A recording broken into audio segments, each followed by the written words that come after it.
മാം വന്ന് ഷൂട്ടിനെ കുറിച്ച് പറഞ്ഞു മുതൽ വാടിപ്പോയതാണ് മീരയുടെ മുഖം.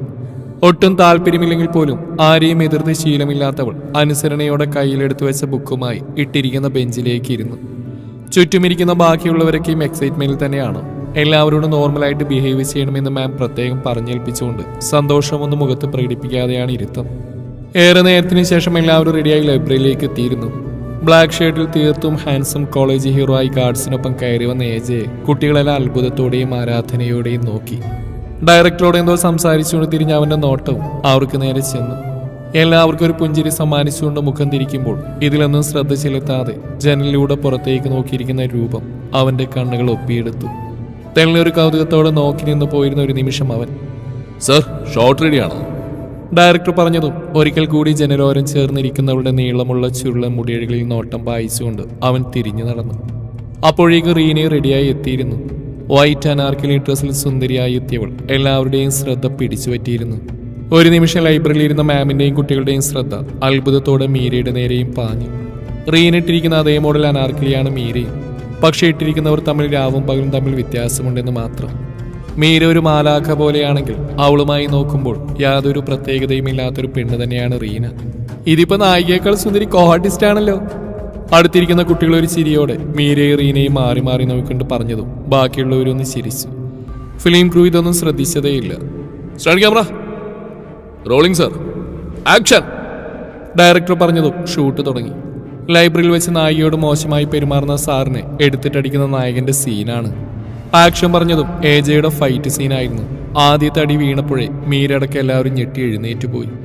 അത് ഷൂട്ട് ചെയ്യുന്നതിനിടയിലാണ് ക്യാമറ വഴി മീരയുടെ മുഖവും അവളിട്ടിരിക്കുന്ന വസ്ത്രവുമെല്ലാം ക്യാമറാമാൻ കാണുന്നത്.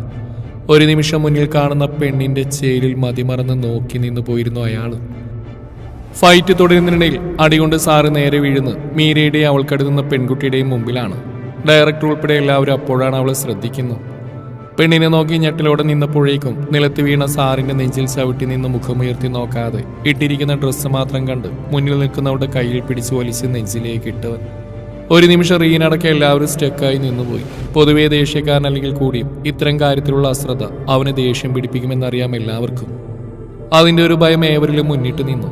ഡയലോഗ് പറയാനായി തുടങ്ങിയവൻ സ്ക്രിപ്റ്റിലില്ലാത്ത പോലെ കയ്യിൽ കിടന്ന് കുതിർന്നവളെ അറിയ അരിശത്തോടെ മുഖം കുനിച്ച് നോക്കിയതും ഒരു നിമിഷം ശ്വാസമെടുക്കാൻ പോലും മറന്നുകൊണ്ട് നിന്നുപോയവൻ. നേർത്തൊരു തൂവൽ പോലൊരു പെണ്ണ്, ചുവന്നു തുടുത്ത കുഞ്ഞുമുഖവും ഇളം കാപ്പി മിഴികളുമൊക്കെയായി തന്നെ കണ്ണു നിറച്ച് നോക്കിക്കൊണ്ട് കുതിർന്നവൾ. ഇമച്ചിമ്മാതെ അവളിലെ പിടിയായിക്കാതെ തന്നെ അതേ നിൽപ്പ് തുടർന്നു ആദ്യം. ഇരുവരും ചേർന്ന് നിൽക്കുന്നതിന്റെ ഭംഗിയിൽ കട്ട് പറയാൻ പോലും മറന്നുകൊണ്ട് ഡയറക്ടറും കൂടെ ബാക്കിയുള്ളവരും കണ്ണു നിറച്ച് വീണ്ടും ആ കയ്യിൽ കിടന്ന് കുതിരി നോക്കിയവൾ. മുന്നിൽ കാണുന്ന പെണ്ണിന്റെ സൗന്ദര്യത്തിൽ അടിമപ്പെട്ടു പോയവൻ യാതൊന്നും അറിഞ്ഞില്ലെന്ന് മാത്രം. ഇടുപ്പിലുള്ള അവന്റെ പിടിമുറുകും തോറും പൊള്ളിപ്പിടഞ്ഞുകൊണ്ട് ശക്തമായി ഒന്ന് കുതിറിയവൻ. സർ!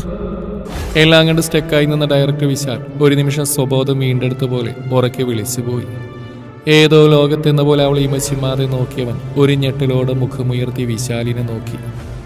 വീട് പതിയെ വിങ്ങിക്കരഞ്ഞുകൊണ്ട് പറയുന്ന പെണ്ണ് നെഞ്ചിൽ എന്തോ ശക്തമായി തറഞ്ഞു പോയതുപോലെ ചുവന്ന് തുടുത്തുപോയ ആ മുഖത്തേക്ക് നോക്കി നിന്നുപോയിരുന്നു ആദ്യം. എവിടെയാണ് നിൽക്കുന്നതെന്ന ബോധം വന്നതും ഒട്ടുമേ ആഗ്രഹിക്കാതെ അവളിൽ പിടിയയച്ചു കഴിയുമ്പോൾ ചുറ്റുമുള്ള എല്ലാവരെയും നോക്കി നിറഞ്ഞുപോയ കണ്ണ് അമർത്തി തുടച്ചുകൊണ്ട് ലൈബ്രറിയിൽ നിന്നും പുറത്തേക്ക് പാഞ്ഞവൾ. ഏജേ! മുന്നിൽ നടന്നൊന്നും ഇഷ്ടപ്പെടാതെ അരിശത്തോടെ റീന വിളിച്ചു.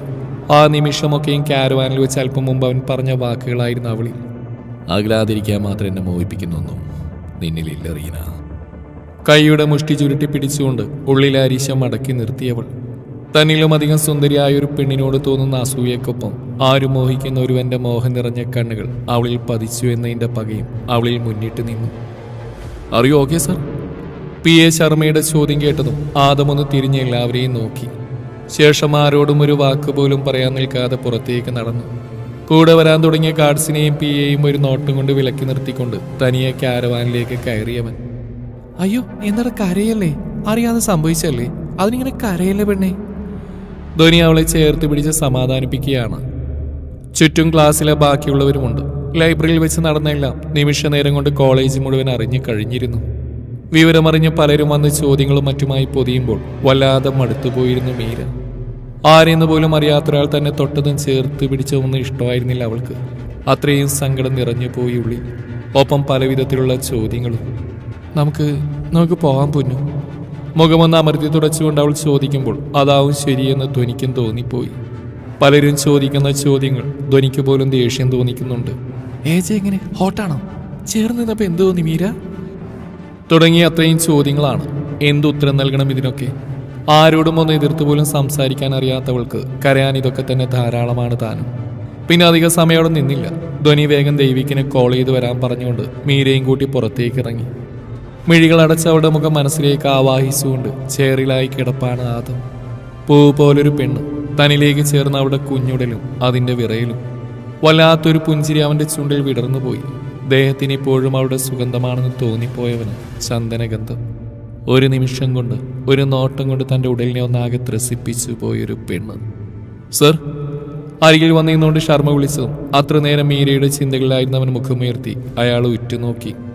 സർ, SP ചന്ദ്രശേഖർ അയ്യരുടെ മകളാണ് മീര ചന്ദ്രശേഖർ. ഇവിടെ BCom ഫസ്റ്റ് ഇയറിന് പഠിക്കുക. മുത്തശ്ശിയോടൊപ്പം അവരുടെ ഇല്ലത്താണ് താമസം. ഒരു പാവം കുട്ടിയാണെന്ന് എല്ലാവരും പറയുന്നത്. അധികാരോടും മിണ്ടില്ല, പിന്നെ നന്നായിട്ട് നൃത്തം ചെയ്യും.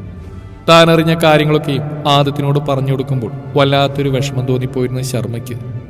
അന്ന് വരെയും ഇല്ലാതിരുന്ന ഒരു കുറ്റബോധം. മറ്റൊന്നുമല്ല കാരണം. അധികമാർക്കും അറിയാത്തൊരു ഏജയുണ്ട്. പെണ്ണുടലിനെ കടിച്ചു കുടയുന്ന ഒരു രാക്ഷസൻ. ചിരിക്കുന്ന ഭംഗിയുള്ള മുഖത്തിന് പിറകിൽ ഒളിപ്പിച്ചു വെച്ചൊരു മുഖം. ഏജയുടെ കൂടെ ഒരു രാത്രി മോഹിച്ചു വന്നിട്ടുള്ള പലരും പിന്നീട് ഒരിക്കൽ പോലും അവനെ തേടി എത്താറില്ല. അത്രയും ക്രൂരമായിക്ക് അവനെ ഏൽപ്പിക്കുന്ന പീഡനം. ഒരു മൃഗത്തിനെ പോലെ ഭോഗിച്ച് ഉപദ്രവിക്കുന്നവൻ. അധികമാർക്കും താങ്ങാനാവില്ലത്. ഇന്നോളം അവനും പോയിട്ടില്ല ഒരുവളുടെയും പുറകെ. അവനെ അത്രയും മോഹിപ്പിച്ചൊന്നും ഇന്നോളം കണ്ടിട്ടില്ലെന്നാണ് പറച്ചിൽ.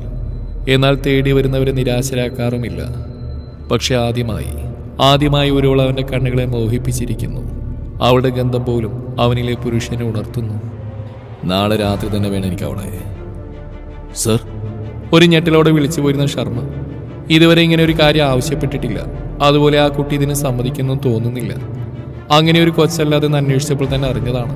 പക്ഷേ അവൾക്ക് മറ്റു മാർഗങ്ങളൊന്നുമില്ലാതെ വരും. അവളായി വന്നില്ലെങ്കിൽ വേട്ടയാടി പിടിച്ചു കൊണ്ടുവരും അവൻ. അതിൻ്റെ വിധി ഇതാവും. അല്ലെങ്കിൽ ഈ ദിവസം ഈ രാക്ഷസന്റെ കണ്ണിലും മനസ്സിൽ അവൾ പതിഞ്ഞു പോവില്ലായിരുന്നല്ലോ അവൾ. ഒരു നിശ്വാസത്തോടെ ഓർത്തുകൊണ്ട് ശർമ്മ പുറത്തേക്ക് പോകുമ്പോൾ പോലും കണ്ണു നിറച്ച് വിതുമ്പി നിന്ന കുഞ്ഞു പെണ്ണ് തന്നെയായിരുന്നു അവൻ്റെ ഉള്ളു നിറയെ. അവളുടെ നോട്ടം നെഞ്ചിൽ വന്ന് പതിച്ചത് അവൻ അറിഞ്ഞു. അന്ന് രാത്രി ഉറക്കമില്ലാതെയായിരുന്നു മീരയ്ക്ക്. അരിതാത്ത് എന്തോ സംഭവിക്കാൻ പോകുന്നു എന്നൊരു തോന്നൽ. ഒരുപക്ഷെ ഇന്നത്തെ സംഭവങ്ങൾ തീർത്ത സങ്കടവും വേദനയും കൊണ്ടാവാം. എങ്കിലും അയാളുടെ നോട്ടം ഉടലിനെ ഒന്നാകെ കൊത്തിപ്പറിക്കുന്ന പോലെയുള്ള നോട്ടം. അതിനുള്ളിൽ അർത്ഥം മനസ്സിലായിരുന്നു മീരയ്ക്ക്. ദത്തിനെ പോലെ തന്നെയായിരുന്നു അത്. അയാളും ഇതുപോലെ തന്നെയായിരുന്നില്ലേ തന്നെ നോക്കിയിരുന്നത്? ഓർക്കുമ്പോൾ പോലും വല്ലാത്തൊരു വിറയിൽ കടന്നുപോയ അവളിൽ. ഉള്ളിൽ ഭയം കുമിഞ്ഞുകൂടുന്നതിനനുസരിച്ച് അപ്പയെ വിളിച്ച് പറയാനായി ഫോൺ എടുത്തവൾ. അപ്പോൾ ബിസിയാ മോളെ, 2 ദിവസം കൂടി കഴിഞ്ഞ് ഫ്രീ ആവും, എന്നിട്ട് വിളിക്കാം. വാട്സാപ്പ് തുറന്നേ വന്നു കിടക്കുന്ന മെസ്സേജ് കാണി കണ്ണു നിറഞ്ഞു പോയിരുന്ന അവളുടെ. ആരുമില്ലാത്തൊരു തുരത്തിൽ ഒറ്റപ്പെട്ടു പോയൊരു ഫീലിംഗ്. അതെന്നും എപ്പോഴും അങ്ങനെയായിരുന്നെന്ന് അവൾ ഓർത്തു. അപ്പയുടെ തിരക്കുകൾ അത്രയും ഏറെയാണ്. അതറിയുന്നതുകൊണ്ട് തന്നെ ബുദ്ധിമുട്ടിച്ചിട്ടില്ല ഇന്നോളം. ഒന്നിനു വേണ്ടിയും വാശിയും കാണിച്ചിട്ടില്ല. ഓരോന്നോർത്തുകൊണ്ട് മിഴികളടച്ച് കയ്യിലെ മഹാദേവന്റെ ലോക്കറ്റിലായി പിടിമുറുക്കിയവൾ. എന്നുമുള്ളൊരു ധൈര്യം ഇതാണ്. എല്ലാത്തിൽ നിന്നും തന്നെ രക്ഷിക്കാൻ ആ ദേവൻ വരുമെന്നൊരു വിശ്വാസം. ഉള്ളുവിങ്ങുന്ന ആ പ്രാർത്ഥനയുടെ ഫലമായിരുന്നു തന്നോളം കരുത്തനും ശക്തനുമായൊരുവനെ തന്നെ അവൾക്കായി ആ ദേവൻ കാത്തുവെച്ചത്. അതിതീവ്രമായ അവൻ്റെ പ്രണയത്തിന് അവളുടെ മുഖമായതും അതുകൊണ്ട് തന്നെയായിരുന്നു.